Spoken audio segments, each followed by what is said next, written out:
За гишүүдийнхээ энэ өдрийн амгалан айлтгая.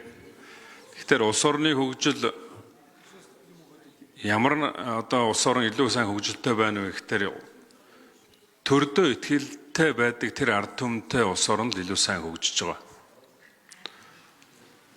Гэвч харамсалтай нь одоо өнгөрсөн хугацаанд Монгол Ардын нам 9 жил төр барихтаа төрийг хэтэрхийд анхаалгаж энэ татвар төлөгчдийн мөнгийг хэд дахин даавалдаж одоо төсөв нэмэгдүүлэх замаар одоо энэ өргөө зарцуулах, дарга нарын тансаглалд зарцуулах ийм зүйлүүдийг маш их хийсэн.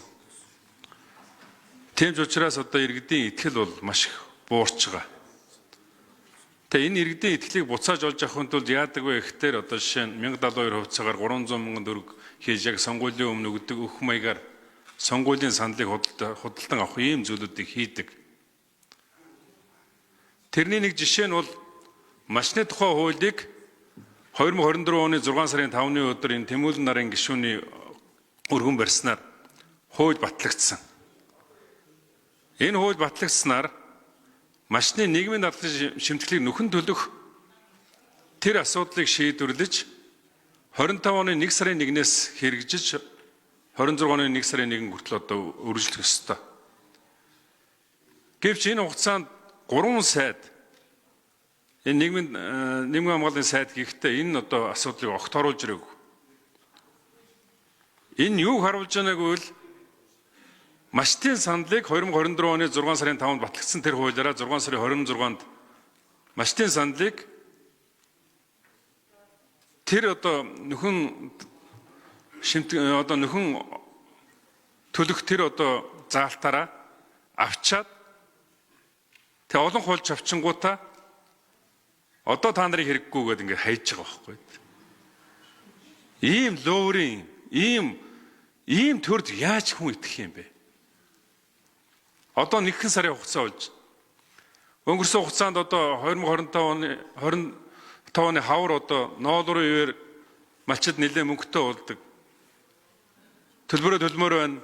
Нөхөн одоо төлбөрөө төлж тэтгэврт хамрагдмаар байна гэж зөндөө олон хүн одоо хүссэн боловч тэр шийдвэр нь гараагүй.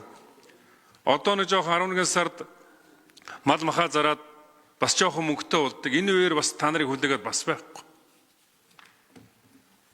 Тийм учраас энэ асуудлыг маш хурдан оруулж ирээч. Абекер сайда хөдөө орон нутгаас сонгогддог ийм хүн. Тэр баялагч чинь маш олон малчид байж байгаа. Инх хамгаалсан сайд хэлээд бүр ядсан, бүр эсрэг юм ярьдаг. Ийм нөхдүүд байгаа. Тэгээ энэ одоо их хурлын гишүүд энэ хуулийг хугацааг нь сонгох одоо асуудлыг өргөн барих юм бол засгийн газараас 1 сарын хугацаатай санал аваад ингээд явсаар бол бүр хаварлуу очно. Тийм учраас амжихгүй. Тийм учраас засгийн газрын гишүүн засгийн газараасаа энэ одоо саналыг эх 7 хоногийн хурлаар оруулаад 1 жилээр сонгох одоо ийм асуудлыг маш хурдтайгаар шийдвэрлэж өгөөч. Тэгэхгүй бол одоо та бүхэн хөдөө орон нутгаар явна. Энэ үеэр чинь малчид та бүхнээс энэ малчдын нийгмийн дадлын шимтгэлийг нөхөн төлөх энэ хуулийн хэрэгжилтийн талаар асуув. Та нарыг хуурсан тухай үг хэлнэ. Энэ чинь бол асар их одоо төр дэдх итгэлийг малчдын дунд байхгүй болгож байгаа ийм одоо асар аюултай зүйл шүү гэдгийг бас хэлье.